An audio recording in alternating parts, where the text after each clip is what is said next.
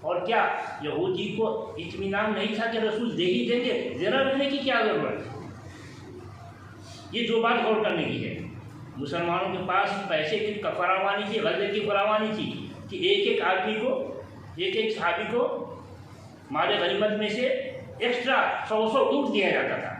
کتنا زیادہ مال رکھ کی ہے، اس کے باوجود یہودی سے آپ لے رہے ہیں اور زیرہ رکھ رہے ہیں تاکہ وفات کے بعد اگر یہودی کہتا ہے میں نے تیرے نبی کو اتنا قرض دیا تھا تو کہیں گے جاؤ یہ جھوٹا، ہم لوگوں کے پاس کسی کمی تھی، یہ زیرہ رہے تو بتائے کہ میں دیکھو میں سچا ہوں، میں جھوٹ نہیں بول رہا ہوں۔ یہ تعامل کیوں کرایا گیا؟ اسی آیت کو سمجھانے کے لیے کہا ہے کہ ہر غیر مسلم، ہر یہودی، ہر مشرک تمہارا دشمن نہیں، دیکھو میں جو اچھے ہیں ان سے تعلقات بنا کر جا رہا ہوں، جو اچھے ہیں میں ان سے تعلقات بنا کر جا رہا ہوں۔ تو آپ ذہنوں سے نکالیے کہ ہر غیر مسلم ہمارا دشمن ہے، نہیں، اس میں بہت سارے اچھے ہیں اور جو دشمنی کرتے ہیں ان کو دشمنی ختم کرنے کی ترکیب بھی بتائی، کیوں کہ وہ ہمارا بھائی ہے، اس کو جہنم سے بچانا ہے۔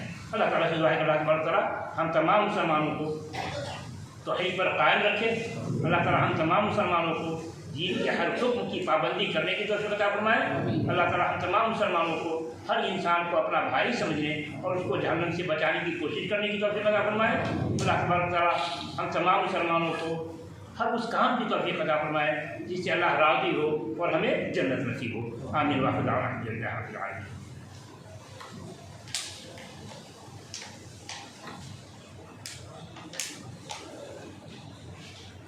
الحمد لله نحمده ونستعينه ونستغفره ونعوذ بالله من شرور انفسنا ومن سيئات اعمالنا، من يهده الله فلا مضل له ومن يضلل فلا هادي له، واشهد ان لا اله الا الله وحده لا شريك له، واشهد ان محمدا عبده ورسوله، اما بعد، اللهم صل على محمد وعلى ال محمد كما صليت على ابراهيم وعلى ال ابراهيم انك حميد مجيد، اللهم بارك على محمد وعلى ال محمد كما باركت على إبراهيم وعلى آل إبراهيم إنك حميد مجيد، ربنا آتنا في الدنيا حسنة وفي الآخرة حسنة وقنا عذاب النار، ربنا كفر عنا سيئاتنا وتوفنا مع الأبرار، ربنا اغفر لنا ولإخواننا الذين سبقونا بالإيمان ولا تجعل في قلوبنا غلا للذين آمنوا، ربنا إنك رؤوف رحيم، ربنا تقبل منا إنك أنت السميع العليم